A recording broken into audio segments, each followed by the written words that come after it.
Everyone, कैसे हैं आप सभी लोग। आई होप कि आप सभी अच्छे होंगे। और आज जो है मैं एक बहुत ही इम्पोर्टेंट टॉपिक पे जो है आपके साथ डिस्कशन करने वाली हूँ। ये वीडियो बनाने से पहले मैंने बहुत सोचा कि मतलब मुझे बनानी चाहिए कि नहीं बनानी चाहिए, क्योंकि जो है हमारा जो YouTube चैनल है इतना बड़ा कोई YouTube चैनल नहीं है कि कोई इन्फॉर्मेशन अगर हम देना चाहते हैं, कोई अवेयरनेस अगर हम फैलाना चाहते हैं तो वो बहुत बड़े लेवल तक पहुंच सके। बट स्टिल काफी सोचने के बाद मैंने डिसाइड किया कि हाँ, I am going to make the video. इससे अगर कोई एक भी जना अवेयर हो जाता है और किसी बड़े हेल्थ इश्यू से बच सकता है तो वो भी मेरे लिए बहुत होगा। So I decided to make this video, and now I am going to discuss about a major problem, a health related issue which I am facing from past 3-4 years, and now I have studied a lot about this problem and I have came to a conclusion कि क्या precautions आपको पहले से लेकर रखनी चाहिए, क्या क्या चीजें आपको फॉलो करनी चाहिए, तो वो सब जो है हम आज की वीडियो में डिस्कस करने वाले हैं। तो देखिए, पहले जो है मुझे कोई हेल्थ प्रॉब्लम नहीं थी, कोई भी हेल्थ रिलेटेड एज सच कोई बड़ा इश्यू नहीं था। 2017 में हमारी शादी हुई थी एंड 2018 में I gave birth to my daughter Parnika through C section delivery. और सी सेक्शन डिलीवरी में हमने कोई इतना बड़ा उसको हवा नहीं लिया था, क्योंकि बहुत सारी डिलीवरीज होती हैं जो सी सेक्शन से होती हैं। So we have taken it normally कि हाँ भाई सी सेक्शन से हो गई कोई बात नहीं, बट वी वर हैप्पी और उससे मुझे कोई प्रॉब्लम भी नहीं हुई थी। बहुत अच्छे से जो है जो मेरी सर्जरी हो गई थी और पर्णिका भी बहुत हेल्दी थी, तो भगवान की दया से कोई प्रॉब्लम हमें नहीं हुई थी। सब कुछ अच्छा चल रहा था जब तक कि मैंने 6 मंथ्स बाद फिर से कंसीव नहीं किया था। हुआ क्या, पर्णिका होने के 6 मंथ बाद जो है कंसीव हो गया एंड वी वर लाइक कि हाँ भाई सी सेक्शन से अभी पर्णिका हुई है and will not be able to carry this baby, कि आगे जाके कोई ना कोई प्रॉब्लम हो सकती है क्योंकि सी सेक्शन डिलीवरी हुई थी। तो हम लोगों ने डिसाइड किया कि we are not going to continue with this pregnancy और हम जो है अबॉर्ट कराएंगे। तो हम लोगों ने अबॉर्शन का डिसीजन लिया एंड वी वर लाइक कि हाँ ठीक है, अबॉर्शन कराया जाएगा। और जो है मेडिसिनली हो जाता है, क्योंकि जैसे ही पिंक लाइन आई थी, डिटेक्ट हुई, तो हमने उसी टाइम स्टेप ले लिया था कि हाँ भाई अभी हमें अबॉर्शन करा लेना है, बहुत ज्यादा टाइम हमें ये प्रेगनेंसी को नहीं होने देना, क्योंकि इसकी वजह से मे बी आगे जो है प्रॉब्लम हो सकती है। तो जो है हम लोगों ने डिटेक्ट किया कि हाँ भाई किस तरह से जो है अबॉर्शन किया जा सकता है। तो उसमें MTP पिल्स के बारे में हमें पता लगा, जो मेडिकल टर्मिनेशन ऑफ प्रेगनेंसी होती है।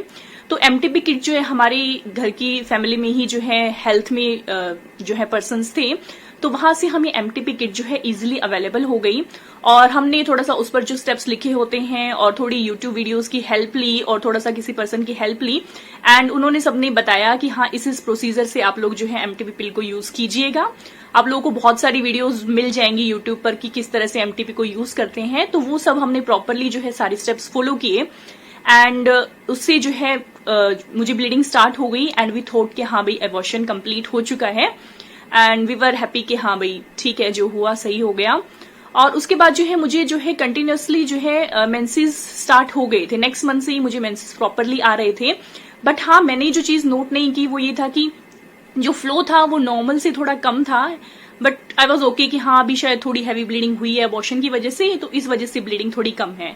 और जो गलती हमने की MTP लेने में, वो मैं पहले आपके साथ डिस्कस करने जा रही हूँ कि क्या चीजें थी जो हमें पहले सोच लेनी चाहिए थी और जिसकी वजह से कोई बड़ी प्रॉब्लम जो मैंने फेस की, जिसके बारे में आगे आपको बताऊंगी, वो ना होती। तो देखिए, जो चांसेस होते हैं जब हम सी सेक्शन डिलीवरी एक बार हो चुकी होती है, तो उसके बाद जब नेक्स्ट कंसीव होता है तो काफी सारे केसेस में चांसेस रहते हैं होते हैं स्कार एक्टोपिक प्रेगनेंसी। एक टर्म है स्कार एक्टोपिक प्रेगनेंसी।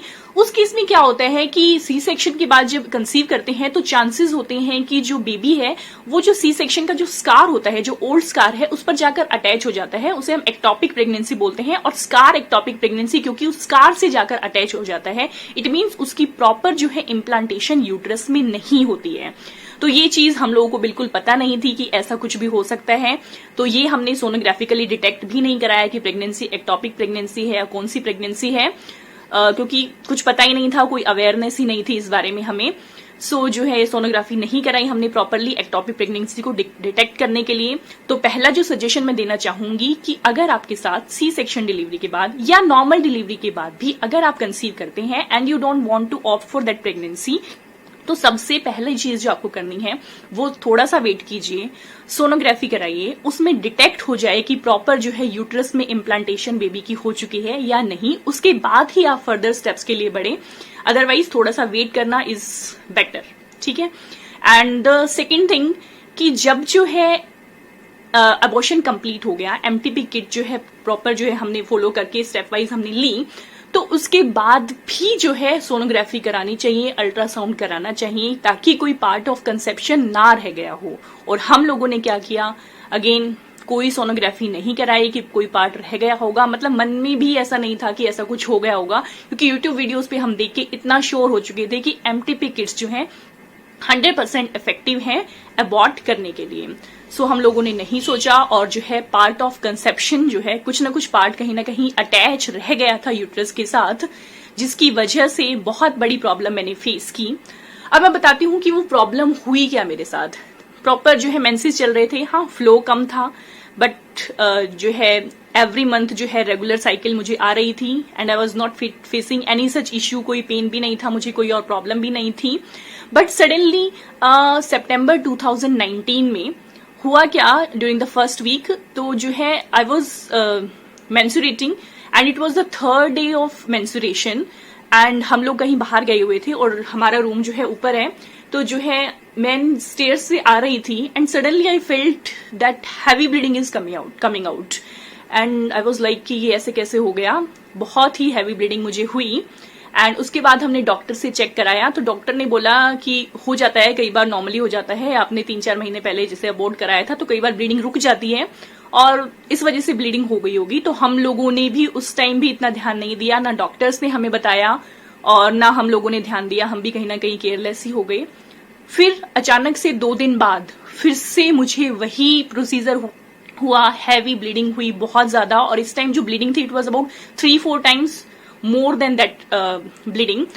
तब जो है कंडीशन ऐसी थी, हमारे घर पर जो है गाड़ी भी नहीं थी तब तक हमारे पास, तो जो नेबरहुड है वहां से हमने कार ली और फटाफट से मुझे हॉस्पिटल ले जाया गया। आई वॉज ब्लीडिंग हैवीली, बहुत ज्यादा ब्लीडिंग हो रही थी। आई थिंक इतना ब्लड मैंने आज तक कभी नहीं देखा जितनी ब्लीडिंग तब मैंने देखी थी। The whole washroom was filled with blood everywhere, it was blood clots, it was like कि जैसे अबॉर्शन हो जाता है, कोई बहुत ज्यादा मंथ हो गए हो प्रेगनेंसी का, इस तरह का बहुत सारे क्लोट्स और बहुत सारा ब्लड था। And that was really a tough time, और जो है मुझे जो है हॉस्पिटल में ले जाया गया। फिर जो है हम लोगों ने चाहा कि स्कैन हो जाए, कि सोनोग्राफी की जाए, अल्ट्रासाउंड हो जाए, ताकि पता लगे कि ये ब्लीडिंग हो क्यों रही है। बट रात बहुत हो चुकी थी और उस टाइम पर जो है अल्ट्रासाउंड नहीं हो पाया। बट डॉक्टर्स ने जो है मुझे मेडिसिन दे दी थी, और उस मेडिसिन की वजह से ये हो गया कि मुझे ब्लीडिंग रुक गई उस टाइम के लिए, और जो है प्रॉपरली जो है रात हमारी कट गई। इसके बाद सुबह हुई and we were so worried कि हाँ भाई ऐसा क्यों हो रहा है। तो हम फटाफट से डॉक्टर के पास गए, और जो है लैब 8 बजे खुल जाती है सुबह सुबह ही, तो हम लोग फटाफट से वहां पहुंच गए। वहां जाकर हमने स्कैन कराया। स्कैन में ये तो आया कि हाँ भाई जो ब्लड वेसल्स हैं, बहुत ज्यादा वेस्कुलराइजेशन हो रखी है, बहुत ज्यादा ब्लीडिंग वहां से हो रही है। But what was the actual cause of bleeding, ये डिटेक्ट नहीं हो पाया। हम रिपोर्ट्स लेके डॉक्टर के पास गए। डॉक्टर ऑल्सो शी सेड कि मुझे नहीं पता लग रहा कि इतनी ब्लीडिंग क्यों हो रही है, बट हाँ आप एडमिट हो जाइए, हम डीएनसी कर देते हैं। डीएनसी करने के बाद हो सकता है ब्लीडिंग रुक जाए, और उसके बाद भी अगर नहीं रुकती है then you should be ready for hysterectomy, means your uterus can be removed.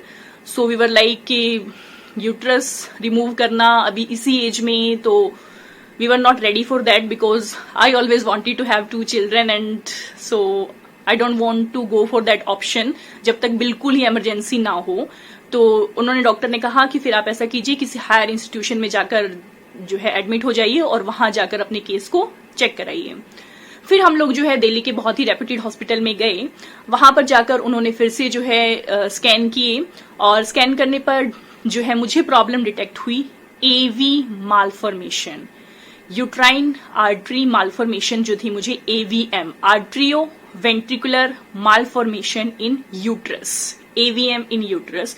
तो ये बहुत ही नई टर्म थी जो हमने सुनी थी, इसके बारे में कभी सोचा नहीं था कि ये प्रॉब्लम भी मुझे हो सकती है, but I was detected with AVM in uterus. ये जो एवीएम की प्रॉब्लम डिटेक्ट हुई, इसमें कैसे क्या प्रोसीजर होता है, किस वजह से ये होती है, क्या क्या चीजें हमारी बॉडी में होती हैं, इन सब के बारे में मैं आपको अपनी नेक्स्ट वीडियो में बताऊंगी कि ये सब कैसे होता है। बट मेन एम जो मेरा ये वीडियो बनाने का वो ये था कि जो चीजें मैंने सफर की, जो मेरे साथ हुआ, वो मैं नहीं चाहती कि किसी और के साथ हो, तो एटलीस्ट अगर किसी एक बंदे को भी मैं अवेयर कर पाती हूं, so the mission of making this video will be completed।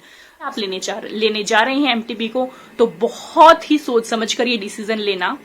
Otherwise अगर हमने बाद में कंसल्ट भी किया कि सी सेक्शन डिलीवरी है और उसके 6 मंथ बाद आपका कंसीव हो रहा है, then you can continue with the pregnancy. As such कोई बहुत ज्यादा प्रॉब्लम नहीं आती है, बट हाँ ये होगा कि सेकंड बेबी जो है ऑब्वियसली सी सेक्शन डिलीवरी से होगा और थोड़ा ध्यान आपको रखना होगा।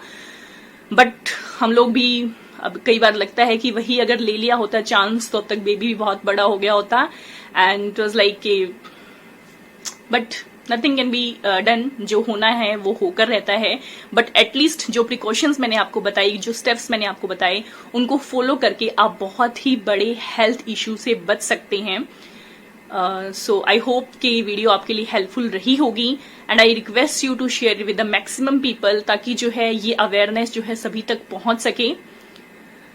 सो टिल देन नेक्स्ट जो है एवीएम के बारे में डिटेल में मैं आपको नेक्स्ट वीडियो में बताऊंगी। तब तक के लिए बाय बाय, टेक केयर।